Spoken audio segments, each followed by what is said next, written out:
Ce programme vous est présenté par la région Grand Est. Le Crédit Agricole Alsace-Vosges au service de nos territoires et de ceux qui y vivent.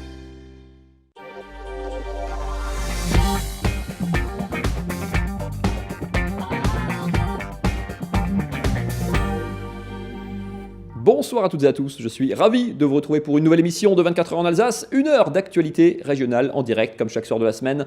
On va parler cinéma aujourd'hui avec un film en avant-première à Strasbourg qui sort dans une quinzaine de jours, Les Filles du Soleil. Sa réalisatrice Eva Husson sera notre invitée après le JT. On parlera sport évidemment comme chaque lundi avec Marine Zis, on parlera gymnastique notamment avec Juliette Bossu, une gymnaste alsacienne qui revient des championnats du monde à Doha au Qatar. C'était la semaine dernière, du hockey sur glace aussi notamment avec un joueur devenu entraîneur du côté des Scorpions de Mulhouse. On parlera football, on parlera volleyball, on parlera sport auto aussi, tout ça avec Marine Zis tout à l'heure. Et puis gastronomie évidemment avec Nicolas Riffel qui continue d'écumer les cuisines d'Alsace, direction Blinchwiller, ce sera en fin d'émission.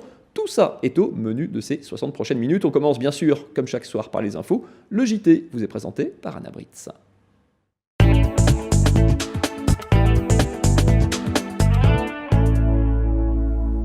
Bonsoir à tous et au sommaire de l'actualité ce soir, dernier préparatif à quelques semaines de l'ouverture des marchés de Noël en Alsace, l'occasion de faire le point sur le programme strasbourgeois. À l'approche du centenaire de la fin de la Première Guerre mondiale, les célébrations se multiplient, direction Jungholz et puis rencontre avec une championne de France de voltige aérienne. Elle a 21 ans et elle est originaire de Mittelausbergen. Moins de 3 semaines avant le début des festivités de Noël, à Strasbourg, la 449e édition du marché de Noël ne devrait pas déboussoler les habitués. Malgré de nombreuses nouveautés, Camille Roland vous dévoile les grandes lignes du programme.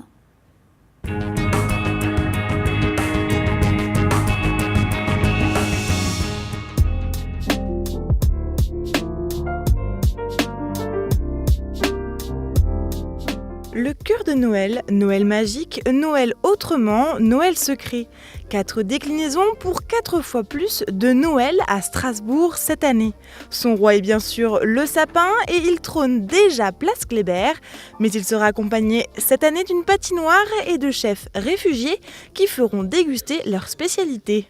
On a créé des thématiques avec des lieux spécialisés. Il y aura le cœur de Noël, c'est évidemment la place Kléber, avec cette année comme nouveauté une patinoire, mais aussi la place aux valeurs de solidarité et de partage.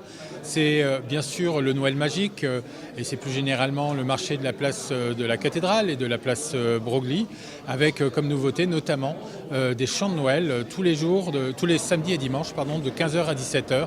Une douzaine de chorales viendront chanter et mettre l'ambiance de Noël dans les rues de Strasbourg. Enfin, il y a le Noël secret. Le Noël secret, c'est en dehors des grands flux et de la foule, c'est le Noël des enfants, le Noël des familles. Et c'est une programmation plutôt réservée, orientée vers les familles strasbourgeoises, avec des jeux, des ateliers et place Mérian, une salle de spectacle éphémère pour les enfants.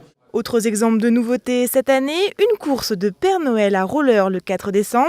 La flèche de la cathédrale sera, elle, illuminée tous les soirs et près de 200 arceaux de stationnement de vélos supplémentaires seront installés.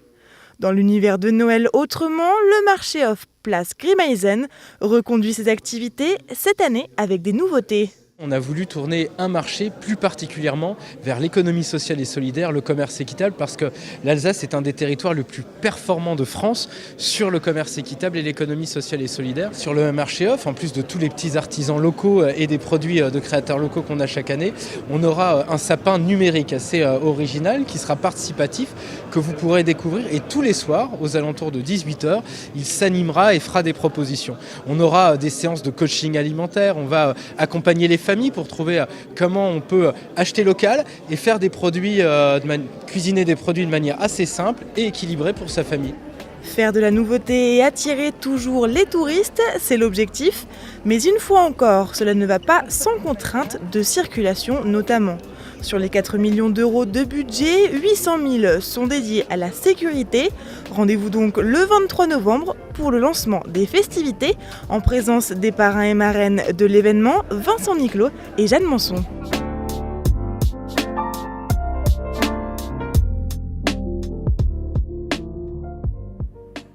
Le Forum mondial de la démocratie se tiendra la semaine prochaine à Strasbourg. Organisé par le Conseil de l'Europe, la ville de Strasbourg, la région, le département du Bas-Rhin, cette 7e édition du Forum mettra en avant le combat des femmes. Cécile Motz.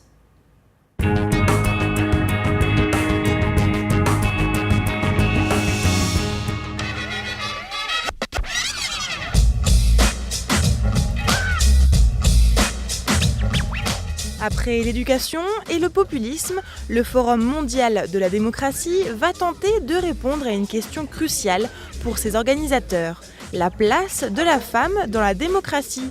Au moment du choix, on était en plein dans le débat MeToo et on s'est rendu compte qu'effectivement, il était intéressant d'explorer davantage la question de l'égalité et de la place faite aux femmes en démocratie. Donc ça, c'était notre point de départ. Pourquoi est-ce que le pouvoir est toujours si mal distribué ?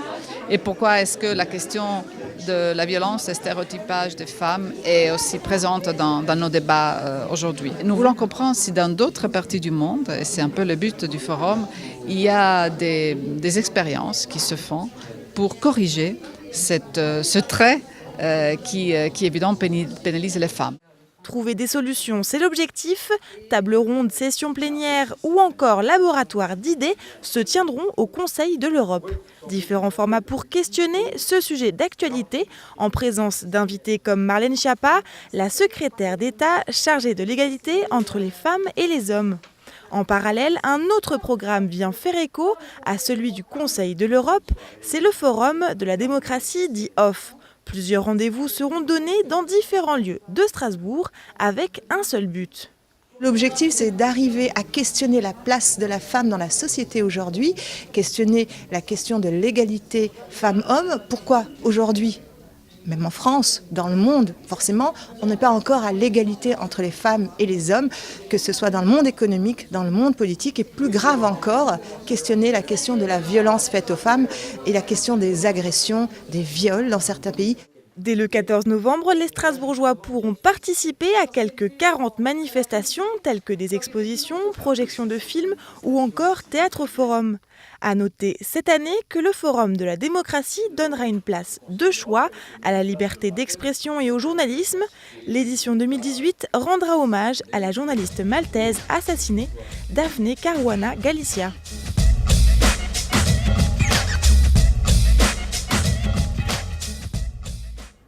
Originaire de Mittelhausbergen, Margot Tard a 21 ans et elle est déjà championne de France. Son talent, la voltige aérienne. Fanny Kuhn s'est allée à sa rencontre à l'aérodrome de Haguenau. Accrochez-vous.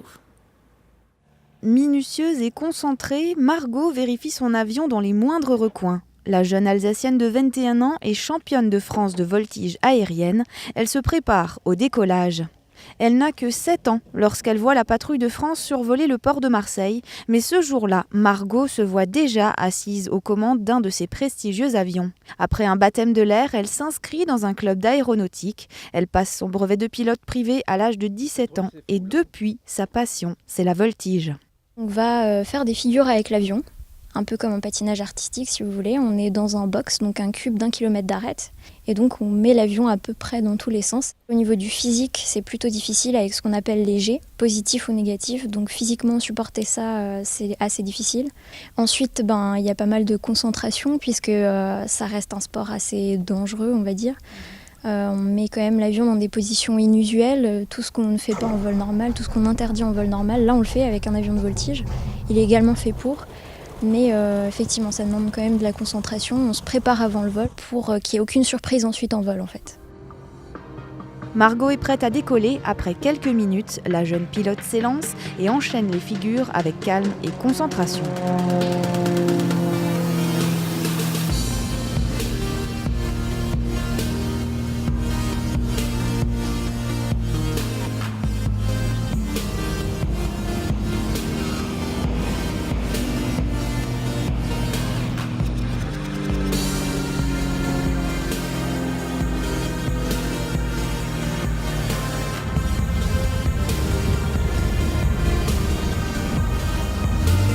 La jeune femme a intégré l'association haguenovienne Alsace Voltige où elle se forme dans les airs avec son instructeur depuis 4 ans. Elle a la jeunesse, Et elle a également beaucoup de volonté, de pugnacité. Et donc c'est tout ce qu'il faut pour, en tout cas, être une graine de championne. Mais j'espère qu'elle aura l'opportunité quand même de s'entraîner en début de saison prochaine pour pouvoir passer 2 niveaux à la suite, ce qui lui permettra ensuite d'être pratiquement dans l'antichambre de l'équipe de France. En septembre dernier, Margot est entrée dans la prestigieuse école d'ingénieurs de l'air et de l'espace à Paris, avec pour but de devenir pilote de chasse ou encore mieux, intégrer la patrouille de France. À l'approche du centenaire de la fin de la Première Guerre mondiale, les célébrations se multiplient en Alsace. Après un temps fort hier soir avec la venue d'Emmanuel Macron à Strasbourg, l'autre grand rendez-vous se tiendra en cette fin de semaine et ce week-end du côté du Hartmannswiller Kopf. Adrien Labi a assisté aux dernières répétitions d'une fanfare créée spécialement pour l'occasion.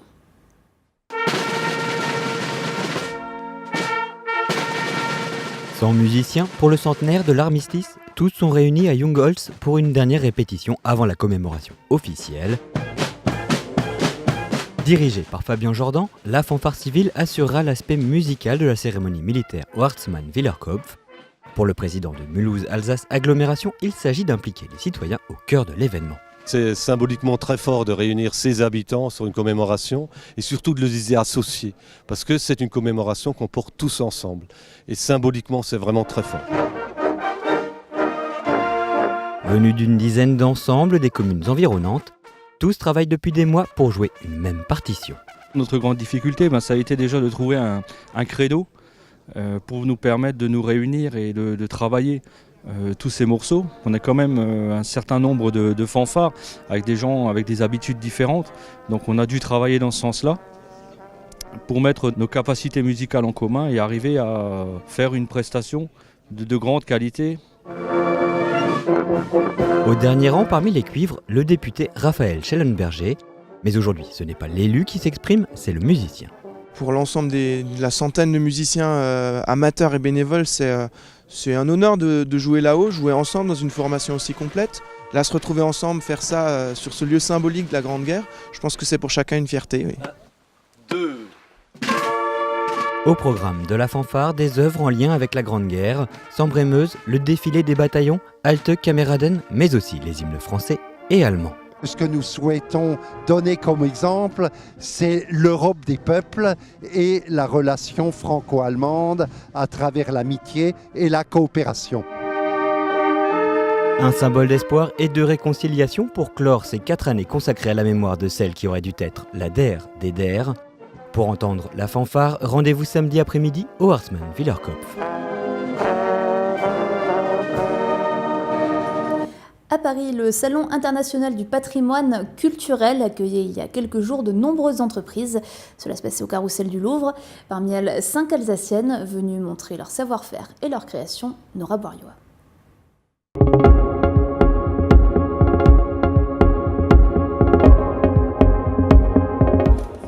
Ébéniste près de Neuf-Brisach, Pierre Beck participe pour la première fois au Salon international du patrimoine culturel au Carrousel du Louvre. Passionné par le travail du bois, il pense ses pièces dès le choix de l'arbre, des créations qu'il diversifie de plus en plus avec l'évolution du meuble. J'ai fait les armoires, chambre à coucher, salle à manger, je suis même passé par la cuisine, mais j'ai toujours voulu tout faire en bois massif. Les panneaux ne m'intéressaient pas du tout. Je ne peux pas travailler à panneau parce que ça n'a pas de vie. Alors que le bois, ça a de la vie. On dit souvent le bois, il travaille. Peut-être il travaille, mais s'il est coupé de nouveau à la bonne époque, il travaille moins. Il faut respecter la nature, alors elle nous le redonne. François Zéner, lui, crée des motifs sur papier peint, des tissus et des décorations pour façade et travaille avec les grands noms du luxe. C'est déjà la 5e fois qu'il est présent sur ce salon. Et la plupart des papiers peints que vous voyez aujourd'hui sont des papiers peints que j'appelle Photoshop. C'est pas étonnant qu'ils font des petits prix. Ils prennent des gens qui travaillent une demi-heure pour faire un motif. Moi, ça fait ce papier peint. C'est un extrait du panoramique que j'ai sorti spécialement pour le salon.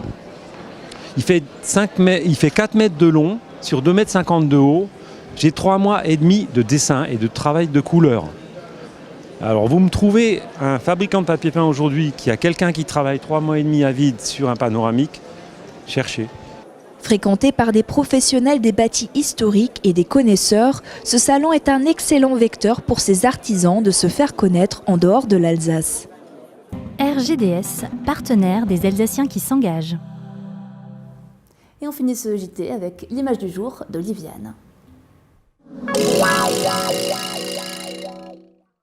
Le lundi 5 novembre, c'est déjà Noël qui est au cœur de la communication de nombreuses villes alsaciennes. Cet hiver, plus de 100 communes de la région proposeront leur marché de Noël. Le grand sapin prend forme et le dispositif de sécurité a été présenté aujourd'hui à Strasbourg, mais ce sont Colmar et surtout Sélestat qui ont frappé le plus fort en mettant en ligne de superbes vidéos pour attirer le touriste. Voilà, merci pour l'info. Merci beaucoup Anna. Brits, on vous retrouve demain évidemment pour le JT. On va accueillir les invités de la deuxième partie de cette émission. Eva Husson, bonsoir. Vous venez nous parler de votre film Les Filles du Soleil. Marine Zis, avec qui on parlera de sport évidemment. Et Juliette Bossu, gymnaste alsacienne de retour des championnats du monde de Doha au Qatar. Elle a juste perdu quelques petits degrés en passant. Tout ça est après la météo de Sada. À tout de suite. Regardez la météo du jour avec Vialis, opérateur TV, Internet, téléphonie 100% alsacien et passez de bons moments sur la fibre optique Rosas.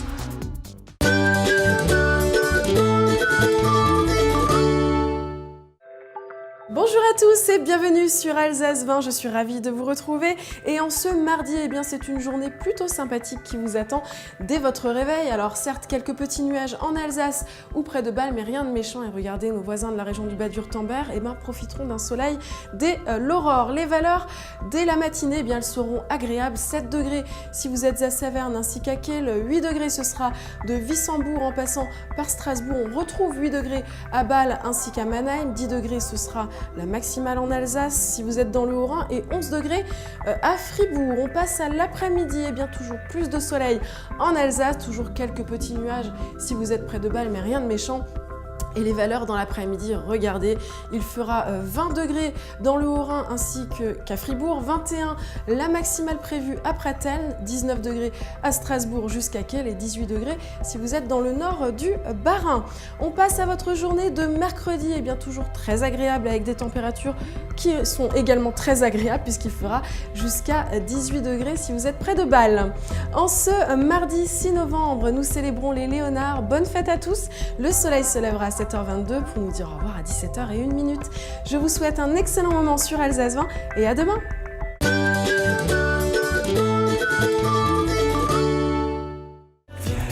C'était la météo du jour avec Vialis, opérateur TV, Internet et téléphonie 100% alsacien. Et retour en plateau, toujours en direct dans ce 24 heures en Alsace. On va parler cinéma avec Eva Husson. Bonsoir. Bonsoir. Vous êtes de passage à Strasbourg pour nous présenter Les Filles du Soleil. C'est un film qui était en compétition en sélection au Festival de Cannes cette année. En avant-première à l'UGC Ciné-Cité ce soir à Strasbourg. Courez vite, c'est à 20h.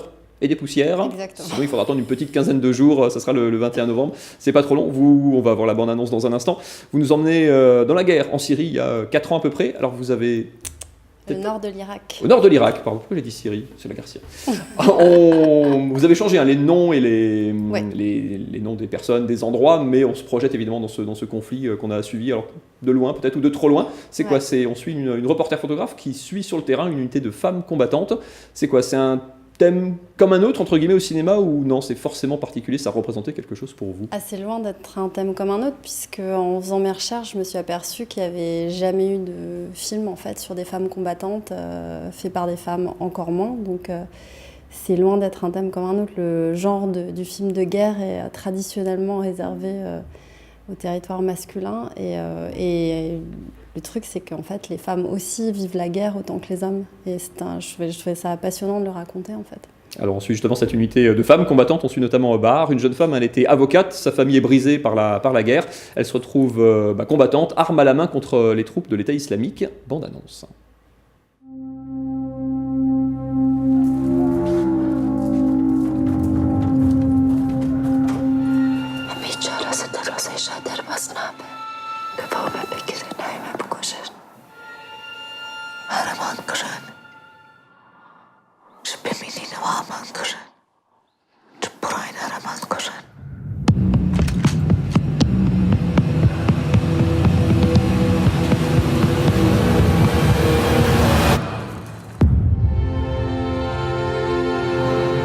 était un peu différent des autres. Les filles sont toutes anciennes captives. T'as fait quoi comme étude? J'étais avocate. Ça te manque?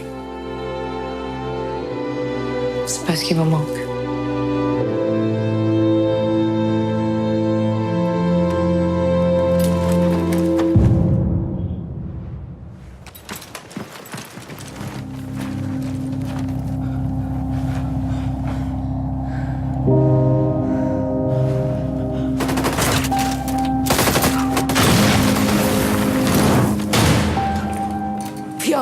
Kan شرعك يا بجيمون دالن. أبي هرش بكين. Yani ne gerek mi beni kuşsun? تستجني زومن لدستها. Comment t'en es venu à t'engager? C'était ma seule chance de retrouver mon fils. بونتن ليرا سركوتنا. أما!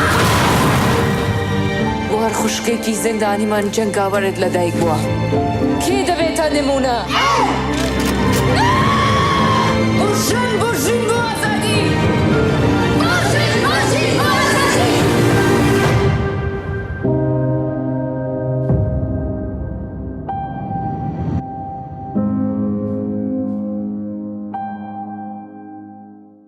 Les Filles du Soleil en avant-première ce soir à l'UGC Ciné-Cité de Strasbourg. Sinon, vous l'avez vu, le 21 novembre prochain. Eva, on était resté, c'est un peu à l'antipode de votre film précédent, hein, Bang Gang. On était sur les adolescents, l'éveil de la vie adulte, la sexualité. Oui, non. Comment ça m'intéresse.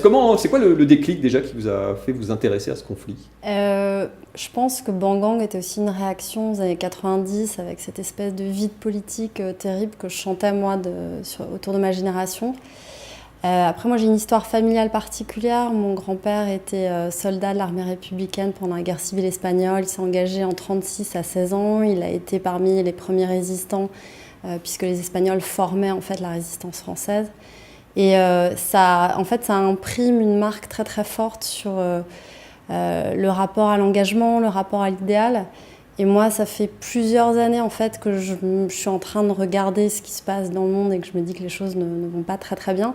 J'avais envie de faire un scénario autour de ça dès mon premier film, mais en fait, je savais que personne ne mettrait un euro là-dedans parce que ce serait mon premier film. C'est dur à vendre un film comme ça? Enfin, à faire financer en l'occurrence. Ouais, déjà en deuxième film, c'était très compliqué. Un film avec des femmes qui font la guerre, qui parlent kurde, avec des actrices, c'était pas évident. Mais pour le coup, je dois tirer mon chapeau à ma productrice Didar Doméry, qui a fait un travail extraordinaire parce qu'elle a bouclé le financement en quasiment 6 mois ou 1 an, je sais plus. Enfin, ça a été très très rapide pour un truc comme ça. Mais en tout cas, la place de l'individu dans le collectif, le rapport à l'idéal qui soit complètement absent. Il y a une vraie dimension politique, parce que ce que je veux dire, c'est qu'on prend la guerre en pleine figure. Ouais. Hein. C'est dur, c'est violent, c'est les exécutions, c'est le viol, c'est l'esclavage sexuel de ces femmes, c'est la guerre. Mais comme dit, au-delà de ça, ces femmes qui s'engagent, il y a un engagement politique global. Et je crois profondément en fait que dans toutes les situations les plus dures, les plus sombres, il y a toujours des gens qui arrivent à se battre pour la lumière, en fait, à être vraiment dans cette espèce de volonté de reprise en main du destin et aller vers la lumière. Et je crois qu'il ne faut jamais perdre ça de vue, même dans les temps les plus durs. Et c'est ce qu'elles m'ont inspiré, en fait, ces femmes, et c'est ce que j'espère qu'elles peuvent inspirer à d'autres femmes et à d'autres hommes, c'est cette idée de l'être ensemble, du travail ensemble, d'aller vers la vie. C'est un film où il y a énormément de guerre, mais il ne faut pas oublier que c'est un film sur les gens qui sont en vie dans la guerre et qui vont vers la vie et qui travaillent en fait très très activement pour être dans la vie. Tout ça c'est montré au travers de cette photographe que l'on voit dans le film, et cette photographe c'est un petit peu vous en fait, parce que c'est vous qui voulez montrer ces choses-là. Je ne m'avancerai pas, je ne suis pas reporter de guerre, hein. C'est un vrai métier, c'est des gens qui prennent énormément de risques et qui ne sont pas reconnus à la hauteur de l'énergie qu'ils y mettent à l'heure actuelle. Mais en tout cas, oui, j'ai la position d'observatrice qui n'est pas d'ailleurs une position de passivité. Je pense aussi qu'en observant, en allant recueillir des témoignages, c'est une forme d'action. La transmission de la parole, surtout des femmes, n'oublions pas que ça fait des siècles que notre histoire est effacée quasiment à chaque génération. on a peu de modèles forts sur lesquels on peut se former. Et je pense que c'est vraiment ce qui est extraordinaire dans ce qui est en train de se passer en ce moment, c'est qu'il y a une prise de conscience collective et qu'à travers ça, on va pouvoir faire des choses auxquelles on n'a pas eu accès pendant des centaines et des centaines d'années. Il y a très très très peu de femmes qui sont rentrées dans l'histoire parce qu'elles étaient principalement patriarcales. Et c'est aussi pour ça que je voulais faire ce film, c'était représenter des femmes fortes qui refusent le statut de victime. Et ça nous renvoie aussi à notre statut à nous d'observateurs un peu lointain quand vous mettez ça sur la table sous nos yeux. On prend ça un peu en pleine figure parce que ça reste assez violent. Il y a, ça nous renvoie un peu à notre propre lâcheté, à notre propre passivité par rapport à ces événements. Mais c'est pas que de la lâcheté et de la passivité, c'est très dur de s'identifier à des gens qui sont à des milliers de kilomètres de là. C'est très dur de comprendre ce que c'est la guerre quand on la passe sous les yeux. Quand on la voit sous les yeux dans votre caméra, là, on comprend bien. Mais c'est l'intérêt de la fiction aussi. La fiction, elle passe par le parcours émotionnel. Je pense qu'on a tous des réflexes de survie quand on voit un journal et quand on voit pour la 200e journée consécutive qu'il y a la guerre au Moyen-Orient, ou encore une fois entre Israël et la Palestine, c'est extrêmement déprimant. Et donc comment ne pas avoir une stratégie de survie et de distance face à ça? Alors que quand on est dans un film, je pense qu'il y a une espèce de distance de sécurité qui fait qu'on se laisse être dans l'empathie. Et pour moi, l'empathie est vraiment mère de beaucoup de choses, de tolérance et d'accompagnement, de compréhension. Merci beaucoup, Eva Husson. Ça s'appelle Les Filles du Soleil. C'est ce soir, si vous êtes très rapide ou dans le secteur, à l'UGC Ciné-Cité de Strasbourg. Sinon, le 21 novembre, allez le voir. Vous prendrez une bonne gifle, mais parfois, ça fait du bien. Merci beaucoup et longue vie à ce film. Juliette, vous êtes cinéma, un petit peu, dans vos longs déplacements de gymnaste? Quand j'ai le temps, oui. Bon, je vous le mettrai de côté. Marine, on parle sport dans un instant. On parle cuisine tout à l'heure avec Nicolas Riffel. Juste après cette courte page de pub. À tout de suite.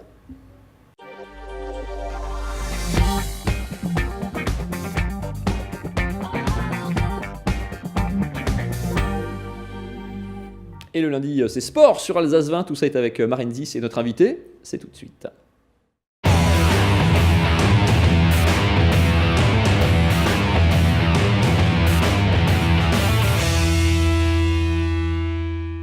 Et aujourd'hui, on va vous faire découvrir un sport un petit peu particulier, c'est le slalom auto. On parlera aussi beaucoup de sport féminin, avec du foot notamment, du volley avec la SPTT Mulhouse, et bien sûr avec notre invitée ce soir, Juliette Bossu. Bonsoir. Bonsoir. Vous êtes gymnaste alsacienne et vous rentrez tout juste des championnats du monde qui avaient lieu à Doha, au Qatar. C'est ça. Rentré hier soir, donc c'est tout récent. C'est ça. Ça a été le En retour. pleine forme. Oui, ça va, un peu fatigué, mais bon. On a l'habitude, donc ça va. On va revenir sur la compétition tout à l'heure. On va d'abord commencer avec du foot, Mathieu, comme d'habitude. Comme d'hab, mais non, pas du tout. Regardez ces images, ça se passait samedi soir à la Méno, le Racing qui recevait Toulouse. Toulouse en blanc et short violet comme d'habitude, qui se crée les meilleures occasions, qui tape par deux fois les montants en première période. 0-0 à la pause, jusqu'à ce que Kenny Lala dépose ce ballon sur la tête de Lebo Motiba. L'attaquant du Racing marque son 7e but de la saison, le 6e pour le Racing, qui mène du coup 1-0, mais qui va concéder un coup franc un petit peu bêtement et qui va donner l'occasion à Max-Alain Gradel de convertir ce superbe coup franc. Plus rien ne sera marqué dans cette fin de match, malgré quelques occasions pour le Racing. On en reste là, un but partout. Le Racing, après 4 victoires consécutives à la Méno, qui marque un petit peu le pas, mais qui reste stable au classement, toujours 7e avec 17 points. Ça fait 10 points d'avance sur les relégables Guingamp et Monaco. Le Racing qui enchaînera à Lille, le 3e du classement. Ce sera ce vendredi soir. Et on reste dans le football, mais cette fois-ci féminin. Regardez ces images, ça se passait ce week-end, le derby entre Vauban en jaune qui accueillait entre Vauban et Vendenheim, donc en rouge aussi. C'était de la D2 donc, les locaux qui imposent leur rythme dès le début de la partie. Plusieurs occasions, mais ça ne passe pas. Regardez, après 30 minutes de jeu, Vendenheim réagit avec cette accélération. La transversale et ça rentre, heureusement qu'elle a été suivie par sa coéquipière. Premier but donc à la 42e, juste avant de retourner au vestiaire. La deuxième période est plus équilibrée, plusieurs actions dangereuses des deux côtés du terrain, mais rien qui nage jusque dans les filets. Malheureusement, il faut attendre la 80e minute et ce centre que vous allez voir tout de suite, qui devrait arriver. Voilà, en attendant... Voilà, celui-ci, alors on ne sait pas si c'est une passe ou un tir cadré, mais en tout cas c'est dedans, peu importe. 0-2 pour Vendenheim qui joue les 10 dernières minutes sans pression et qui repart avec le derby en poche. Écoutez la réaction des deux entraîneurs à l'issue du match. Bon, c'est important comme une autre victoire, je dirais, parce que c'est de toute façon que 3 points. Mais bien entendu, dans un derby, on espère gagner. Tant mieux si on l'a fait aujourd'hui. Moi, je suis comme je dis aux filles, c'est bien, c'est quand on sort des matchs, on est frustré. Donc si on est frustré, c'est qu'on a fait une prestation qui aurait pu nous permettre de l'emporter. Maintenant, il nous manque quelques détails à corriger pour pouvoir gagner nos matchs et ramener des points.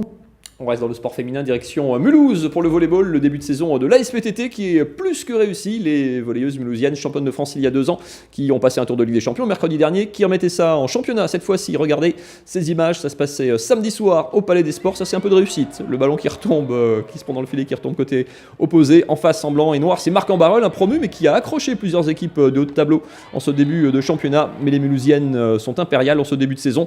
Que des victoires pour elles pour l'instant, le service gagnant ici, et puis surtout la recette magique de la soirée, des attaques percutantes avec un gros pourcentage de réussite pour les Orinoises en rouge et noir évidemment, et puis surtout une grosse défense aussi, pas moins de 9 blocs pour les mulhousiennes qui empochent l'arraché le premier set 25-22. Les nordistes vont se casser les dents sur la défense orinoise, les mulhousiennes empochent les 2 sets suivants 25-15, 25-21. 3e match de championnat et 3e victoire pour les mulhousiennes qui sont seules en tête. Elles n'ont concédé qu'un seul petit set dans cette rencontre. Équipe peut-être plus homogène que la saison dernière, un peu moins de stars, moins de clinquants. Mais du coup, Magali Magaï, l'entraîneur, sur cette balle de match, peut savourer son effectif et ses changements qui peuvent lui permettre de laisser son équipe au niveau. Les mulhousiennes qui vont enchaîner 3 gros matchs. Dernier tour préliminaire de Ligue des Champions pour accéder à la phase de poule. Déplacement en Pologne du côté de Lodz ce mercredi. Déplacement à Cannes, le 2e du championnat samedi. Et match retour au Palais des Sports en Ligue des Champions pour valider le billet. Ce sera mardi soir. Marine, on écoute Magali Magaï, l'entraîneur mulhousienne. Pas le temps de savourer. Mulhouse enchaîne en ce début de saison. À partir de maintenant, on a la tête à Ouch parce que cette Champions League, ça nous tient à cœur. Voilà, mais donc on gère. La difficulté, c'est qu'on n'a pas le temps de préparer correctement les matchs tactiquement sur le terrain. C'est que du travail vidéo et on ne peut pas mettre en application sur le terrain. Et parfois, c'est difficile et c'est ce qui nous manque un peu quand nos adversaires ont une semaine pour se préparer à jouer contre nous. Aujourd'hui, on vous l'a dit, du sport féminin, beaucoup, avec notre invitée Juliette Bossu. Donc, on le disait tout à l'heure, vous revenez des championnats du monde qui avaient lieu à Doha, au Qatar. Une belle 5e place avec l'équipe de France. Un résultat comme celui-ci, ça faisait très longtemps. 10 ans que l'équipe française, 11 ans, voilà, n'avait pas atteint une finale mondiale. On va regarder tout de suite cette photo. C'était à quel moment, voilà, la joie sur vos visages? Alors là, c'est le dernier passage de la compétition, donc on finissait en poutre, qui est quand même un agrès compliqué en gym. C'est vrai que c'est le plus stressant, je dirais, parce que c'est très aléatoire. Tout le monde peut gagner ou perdre des points cet agrès. Donc notre Marine, donc notre dernière française à passer, qui est donc notre élément fort à la poutre, elle réussit parfaitement son mouvement, et donc là, c'est la joie d'avoir donné le maximum pendant cette finale équipe. Votre spécialité, c'est les barres asymétriques. Un passage qui a été, alors pas raté, mais un petit peu compliqué, c'est ça? Oui, alors j'ai différentes lésions durant mon complet, et là, c'est vrai que j'en ai raté une. Alors en soi, pour l'équipe, c'est pas très grave, mais c'est vrai que ça m'a peut-être freiné pour faire une finale individuelle. Après, ça reste quand même une bonne note pour l'équipe. Il valait mieux assurer ça plutôt que d'essayer de tenter quelque chose et de le rater. Vous avez eu une année 2017 compliquée parce qu'il y a des blessures, on se blesse souvent en gym, mine de rien, parce que comme dit, il y a une prise de risque, il y a des, puis on grandit en plus, on est souvent encore en pleine croissance. 2018, ça a toujours été une meilleure année. C'est dur de revenir de blessure comme ça? Oui, alors moi j'ai fait un choix de laisser mes blessures de côté parce que je suis blessée au genou depuis bientôt 2 ans maintenant. Mais au lieu de complètement m'enlever des plateaux de compétition et de rien faire, j'ai décidé de me spécialiser au bar. Donc ce qui m'a permis de moins utiliser mes genoux, de moins souffrir et de pouvoir continuer la compétition au plus haut niveau avec toute l'équipe de France. Vous êtes née à Mulhouse, vous avez d'abord commencé à Ilzac, toute jeune, et ensuite à Kingersheim, et puis vous êtes au pôle Saint-Étienne, c'est là-bas que vous vous entraînez. Ça ressemble à quoi votre quotidien pour atteindre un niveau comme celui-ci? Alors, toutes mes années de collège et de lycée, je les ai faites là-bas. Donc, une semaine type, c'est tous les jours pareil, sauf le mercredi. Donc, on se lève, on va à l'école de 8h à 10h. Ensuite, on va à la gym de 10h à 13h. On mange au centre, donc au pôle. Ensuite, on retourne au collège ou au lycée de 14h à 15h. Puis, une dernière séance de gym de 15h30 à 19h à peu près. C'est toujours des gros volumes d'entraînement, la gym. C'est combien d'heures d'entraînement, une semaine type? Quand on est vraiment dans un âge où on peut se le permettre, ça monte jusqu'à 35 heures par semaine. Avec la scolarité en plus, évidemment, et les devoirs en plus. Voilà. Vous êtes encore jeune, hein, 18 ans, Oui. tout juste le bac, mais bon, en gym, c'est pas si jeune que ça. Non. Ça se joue très très jeune, ça se pratique très jeune. Oui, c'est ça. En gym, tôt, c'est 12 ans, mais après, à partir de 18 ans, hein, on est déjà, on va pas dire vieille, mais on est vers la fin de notre carrière. C'est vrai que la fin des carrières de gym sont en train de se repousser un peu. Maintenant, la plupart des gyms ont jusqu'à 25 ans, et donc c'est plutôt positif qu'on puisse continuer un peu plus longtemps la gym. Ça veut dire jusqu'à 20-25 ans, ça veut dire des mondiaux encore, ça veut dire des JO, il y a Tokyo dans quelques années, déjà, ça c'est un vrai objectif. Oui, c'est un vrai objectif. Déjà, c'est mon but ultime, hein, Tokyo. Après, on verra comment mes genoux, comment mon corps tient la route ou non. Donc, si je peux me le permettre, je continuerai jusqu'à 2024, mais déjà jusqu'à 2024. Pour les JO à Paris, évidemment. C'est frustrant que le corps soit c'est votre outil en quelque Oui, sorte, oui, et oui. c'est une limite. Enfin, quel rapport on a avec son... Complètement, parce qu'on dit que si le moral tient, le corps tient, mais c'est pas toujours vrai. On a des vraies limites, physiquement par rapport à notre corps, mais c'est vrai que quand les compétitions approchent, on peut toujours repousser ses limites si on a vraiment envie de donner le maximum. On déconnecte un petit peu. On revient à la gym dans un instant, Juliette. On va parler handball, Marine, avec les Sables qui continuent son dur apprentissage en 2e division, la Pro League. Oui, les Sables qui recevaient Massy, regardez ces images. Massy qui était en première division l'année dernière et qui s'est fait finalement petit face aux promus de les Sables en violet durant la première mi-temps. Et les Sables qui gèrent plutôt bien donc cette première mi-temps, Daskal Jalowski qui garde bien les buts également. Et puis avec ce tir-là, regardez, du demi-centre dans le but adverse qui est vide, les Sables mènent le débat. Plus 5 à la mi-temps, deuxième mi-temps, autre scénario, autre visage de les Sables. 6 minutes seulement après la pause, Massy revient à 2 buts. Il y a une forte baisse d'agressivité en défense, mais aussi en attaque du côté de les Sables. Il reste, regardez, 1 minute, 31 partout. Possession pour Massy. Massy qui marque, 31-32. Dernière balle pour les Sables et c'est contré malheureusement. Regardez, écoutez tout de suite la réaction du capitaine de l'équipe et de son entraîneur. On n'arrive pas à conserver un score pour l'instant, donc tant qu'on ne le fera pas, on ne gagnera pas. On apprend encore, mais il faut qu'on arrête d'apprendre, il faut qu'on joue et qu'on se lâche maintenant. C'est mieux que ça se passe comme ça que de prendre une volée de 10 buts parce qu'on est à l'ouest et pas au niveau. On sait que notre piste de progrès, c'est d'être capable d'avoir la maîtrise pendant 1 heure. Allez, vous nous aviez promis la semaine dernière une discipline que je ne connaissais pas. On va découvrir le slalom mais version auto, Marine. Oui, alors on connaît le sport auto, notamment le rallye avec notre champion Sébastien Loeb. Mais le slalom auto, ça existe également avec des règles très particulières, très pointues. Il faut être assez agile. Je vous propose de regarder ça en images.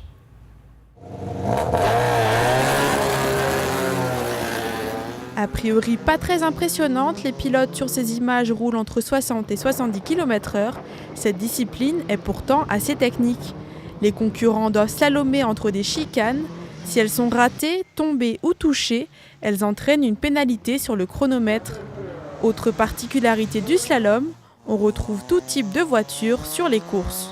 En slalom, on peut rouler avec des voitures de série qui peuvent rouler dans toutes les compétitions. Rallye, course de côte, donc la sécurité c'est la même. Alors on optimise les amortisseurs, on investit dans des pneus plus tendres, plus performants. Cette discipline peu médiatisée est facile d'accès. Les frais d'engagement en course sont moins élevés que dans d'autres disciplines automobiles. C'est moins cher à faire rouler.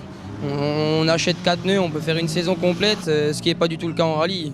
En rallye, on part en rallye, on a 10, 12 pneus pour chaque course, suivant le temps, suivant la pluie ou pas, ou si c'est sec. Donc c'est moins d'investissement le slalom et puis tout autant de plaisir. Moi je suis passé au slalom parce que c'est par rapport à mon boulot aussi. Ça me permet aussi d'être plus disponible sur les slaloms qu'en rallye. Il y a les reconnaissances, les week-ends de reconnaissance, les week-ends de rallye. Depuis 1998, la discipline est organisée par la FFSA, la Fédération française de sport automobile. Une centaine de compétitions ont lieu en France entre mars et novembre. La prochaine date alsacienne, ce sera le 10 et 11 novembre prochain à l'Anneau du Rhin. Je vous ai vu vous entraîner, Marine, sur le parking d'Alsace cet après-midi. Je fais des drifts. On va parler hockey sur glace avec du changement au Scorpion de Mulhouse. Christer Eriksson, l'entraîneur du titre de champion, l'entraîneur des dernières montées, qui passe la main avec les mauvais résultats. Place sur le banc un ancien joueur, Yorick Trey. Match particulier, regardez, ça se passait samedi. Yorick Trey qui devait prendre l'équipe en main au prochain match. Il s'est blessé à l'entraînement, du coup Christer Eriksson en tribune et Yorick Trey sur le banc. Ça commence difficilement pour les Scorpions en noir qui concèdent après 1 minute 30 de jeu seulement l'ouverture du score aux Niçois. Pas grand chose à se mettre sous la dent pour les Mulhousiens qui encaissent un deuxième but dans la deuxième période après 30 minutes de jeu. On donne pas trop cher de leur peau, mais en sport et en hockey tout va toujours très vite. La réaction des Mulhousiens en fin de deuxième tiers-temps avec ce lancer notamment de Damien Rowe qui réduit le score et 120 secondes plus tard tout juste les Mulhousiens reviennent dans le match et vont égaliser. Le bon travail de Milan Djuric qui pousse un Niçois à la faute qui marque contre son camp de partout. Alors oui, il y a ce filet un petit peu dégueulasse à Mulhouse qui fait qu'on voit pas très bien. Tout se joue dans le troisième tiers-temps. Les Mulhousiens qui poussent et Rob Nikila, le Finlandais, l'ancien de Strasbourg, donne l'avantage aux Rinois qui Nice sort son gardien. Le but est vide dans les dernières secondes. Bogdanov ajoute un 4e but pour les Scorpions. Mené 2-0, il s'impose 4-2. Le grand bonhomme de la soirée, du coup, était sur le banc. Yorick Trey, l'ancien joueur qui a joué aux États-Unis, notamment pendant une dizaine d'années et dans différents clubs européens, va prendre en main les Scorpions. Il devait jouer au début ce match, il s'est blessé à la main le matin de l'entraînement, du coup arrivé précipité sur le banc. Il a 15 jours maintenant de trêve internationale pour remettre les Scorpions dans le bon sens. Mulhouse et Strasbourg sont 11e et 12e, avant-dernier et dernier du championnat. Il va falloir réagir. Écoutez, Yorick Trey, forcément, journée un peu particulière pour lui. C'était pas du tout prévu comme ça, je souhaitais jouer mon dernier match. Et des fois le destin le veut autrement. C'était écrit comme ça. Et ça m'a permis de transitionner directement et de coacher mon premier match. J'ai envie de remercier mes joueurs, ils ont fait un gros boulot. Et merci à tout le monde qui a participé à cette petite cérémonie, ça fait chaud au cœur. Il y avait une belle ambiance en tout cas à Lilleberg et bon vent aux Scorpions entraînés dorénavant par Yorick Trey. Christer Eriksson reste manager du club, il reste évidemment du côté de la patinoire mulhousienne. On va parler gym pour terminer avec mes côtés coulisses cette fois-ci, ça s'appelle Dans le vestiaire. Et alors on va commencer tout de suite en images avec cette vidéo. Ça se passait lors des internationaux, c'était à Paris en septembre. Regardez tout de suite, on en reparle après.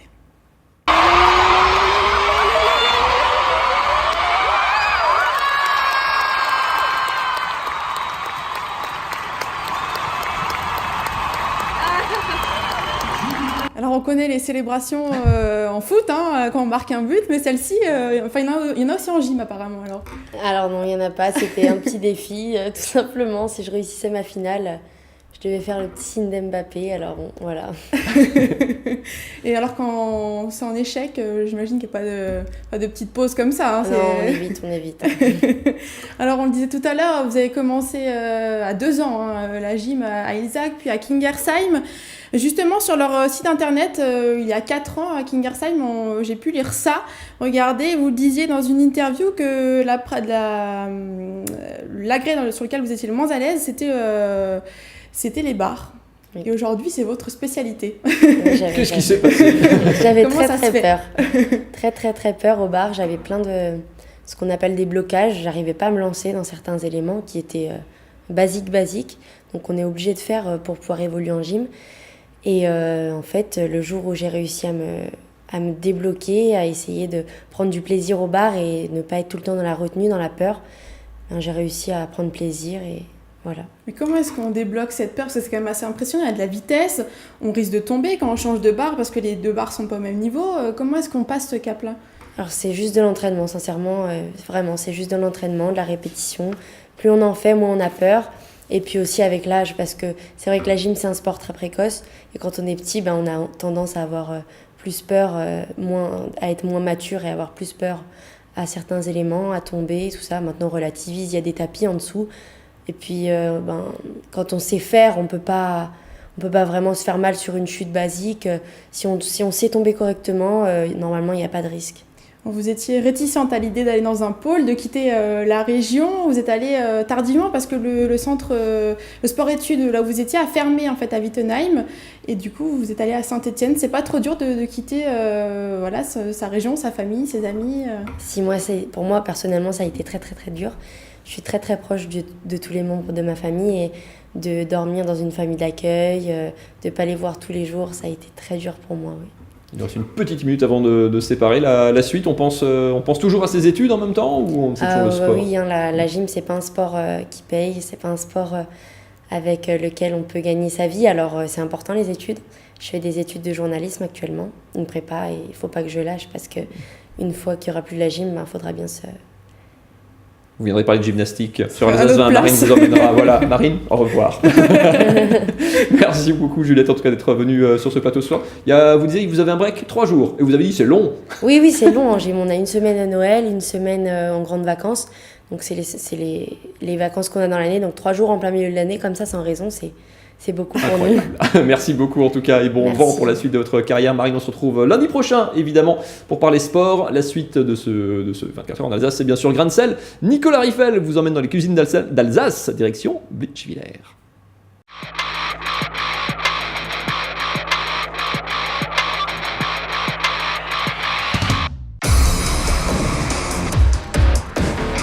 Ça va les bébés? Salut Nico. La forme? Oui, ça va. Très bien. Ça va, Goth? Ça va et toi?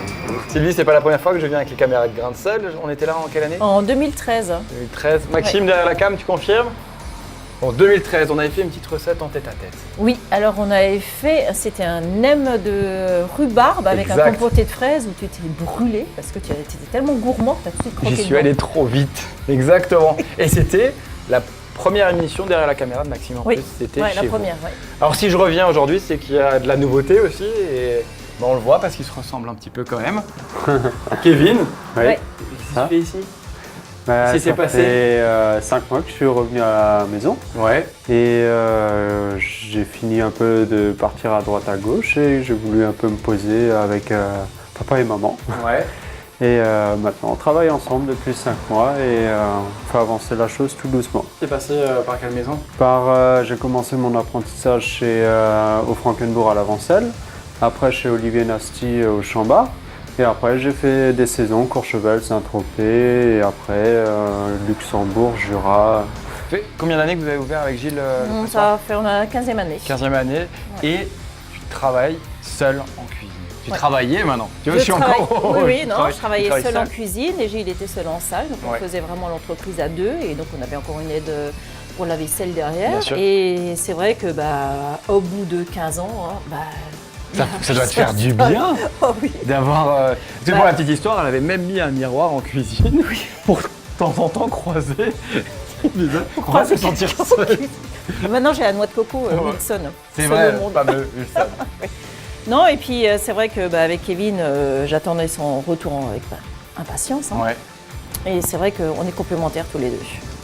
Alors aujourd'hui, comment ça se passe en cuisine? Puisqu'il y a 2 cerveaux, 2 générations qui sont ensemble. Vous créez les plats tous les deux? On crée les plats tous les deux ensemble, oui. Donc lui, il a plus la technique, moi j'ai plus sur le goût. Et c'est vrai que on assimile vraiment les produits ensemble, on réfléchit sur les produits qu'on va travailler, on regarde vraiment les produits qu'on va trouver au marché, avant toute chose, et ensuite on crée une recette ensemble.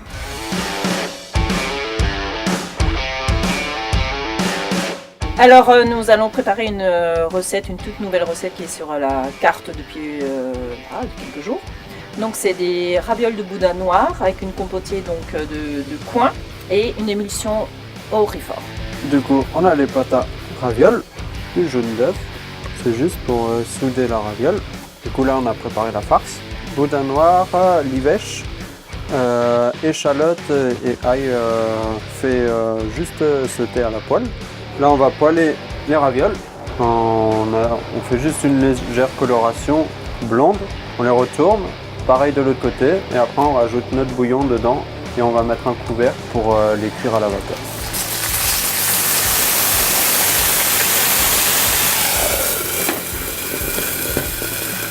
Donc là on est en train de chauffer la crème de boudin noir qu'on va rajouter sous les ravioles. Donc c'est simplement du boudin noir que j'ai fait revenir et mixer avec un peu de crème fraîche. Et donc ça c'est ce qui viendra en dessous les ravioles. Et donc on a préparé déjà aussi une petite crème Réfort, donc simplement de la crème fraîche, bien sûr, en Alsace on adore travailler tout ce qui est à base de crème, et du Réfort et du sel poivre tout simplement, et ça on va le chauffer aussi, ça sera l'émulsion de Réfort qu'on va rajouter à la fin. Ok. La crème de boudin noir qu'on va mettre sous les ravioles. J'ai juste taillé des lamelles de pommes qu'on mettra sur la compotée de coin. La petite quenelle de marmelade de coin de chez Mamie Claire, bien sûr. Donc moi je vais faire la crème réfort en émulsion. On va juste rajouter du coup les lamelles de pommes sur la compotée de coin du coup, de Mamie. Et on va finir par une touche d'oxalis. On en trouve aussi à Blinschwiller. Après le coin je dirais pas, sinon il y a certains chefs qui iront le chercher. On garde pour nous. Faut pas toujours tout dire. Je ne dirais pas de non. Voilà, et la touche finale, bien sûr. Le sel. Le sel, le poivre. Tada!